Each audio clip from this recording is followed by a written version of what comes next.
The end of another great week, and now it's Saturday. Time to take a look at the hottest selling Magic cards this week.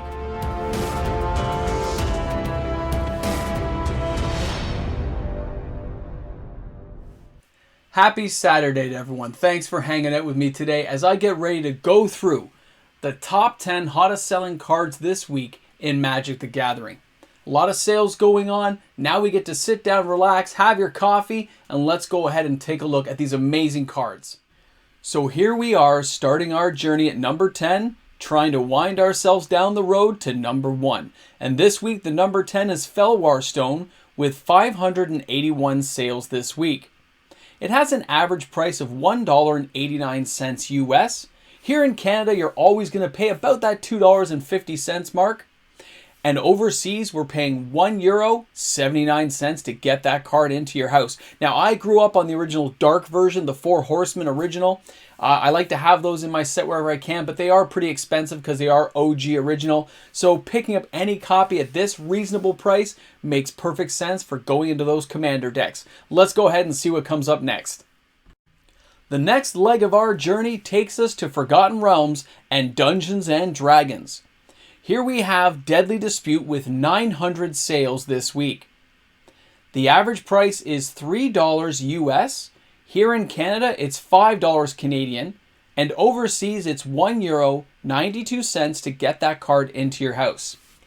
Deadly Dispute is by far the most played card I've seen from Dungeons and Dragons. It is an instant, it's cheap to cast. I mean, who isn't playing with this card if you're playing with black, right? With all kinds of the token creatures that you can sacrifice to draw 2 additional cards and create a treasure token, this card is just phenomenal.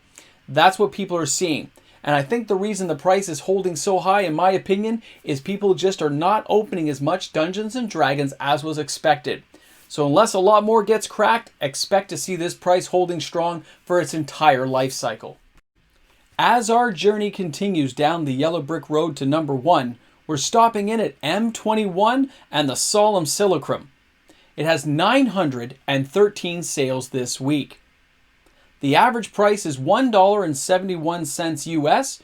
Here in Canada, you're going to spend $2.50 to get that card. Overseas, you're looking at €1 to get that card into your house. What a deal. As a forecasting cost 2/2, it looks very unimpressive. But remember, when it comes into the battlefield, you're searching for a basic land card and putting it into play. And then when it dies, you do get to draw a card. This multi-effect ability is really making it a popular card in Commander. So let's go ahead and take a look at our next card on the journey. As we continue winding down the journey, we're stopping in at number 7, and that card is Command Tower. It has 1,023 sales this week. It costs less than $1 US to buy that card. Here in Canada, you're looking at around $1.50 Canadian, and overseas, less than €1. I mean, any land that lets me tap to add 1 color of my commander's identity, that's amazing. I can see why it's in every single deck, and if it's not, it should be. And at this price range, everyone can afford to get one to help you boost up your decks. Way to go. For some reason, though, this reminds me of that movie, The Dark Tower. I mean, it just looks like it to me. You guys let me know what you think. Let's go ahead and continue the journey. Let's stop in at Kamigawa Neon Dynasty. At number 6 is the Wandering Emperor. She has 1,402 sales this week.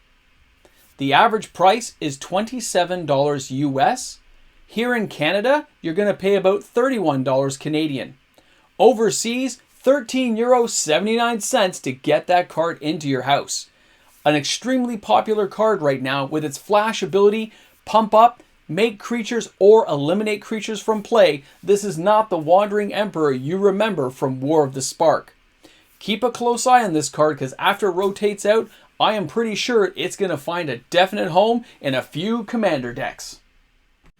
Here we are, already at the number 5 slot this week in the Hot Top 10, and that is Eiganjo, Seat of the Empire, Legendary Land, Kamigawa Neon Dynasty.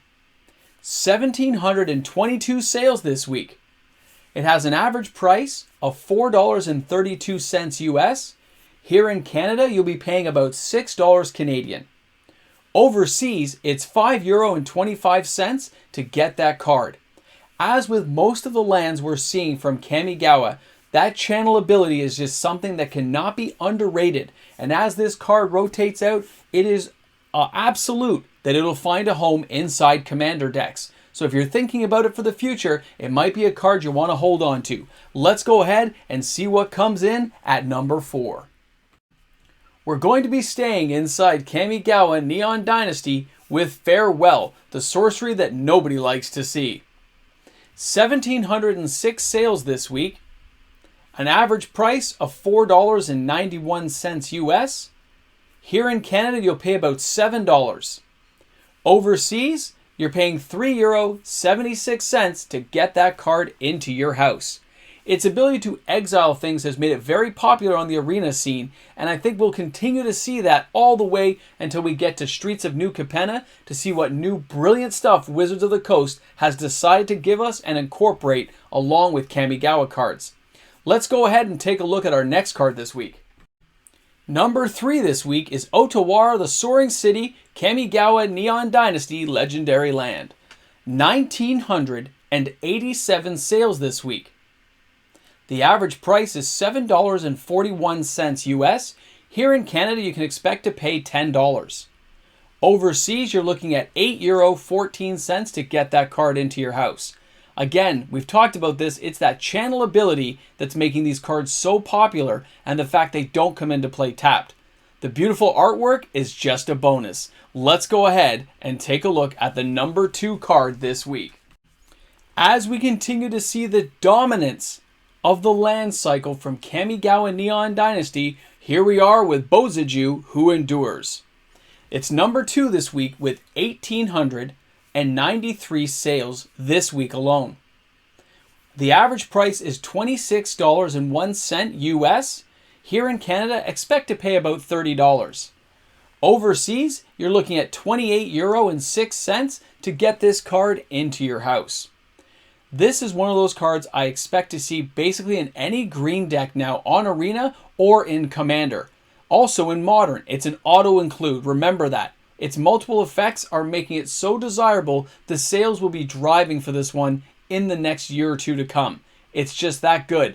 I still expect to see it get banned, but it hasn't happened yet, so let's see how far this card goes before Wizards gives it a ban hammer. Alright, let's go ahead. You've waited all this time. Let's get down to the number 1 card this week. And here we are rounding out the top 10 with our number 1 card this week, Kamigawa Neon Dynasty, March of Otherworldly Light. The sales on this card were 2,203 this week. It has an average price of $7.03 US. Here in Canada, expect to pay about $12.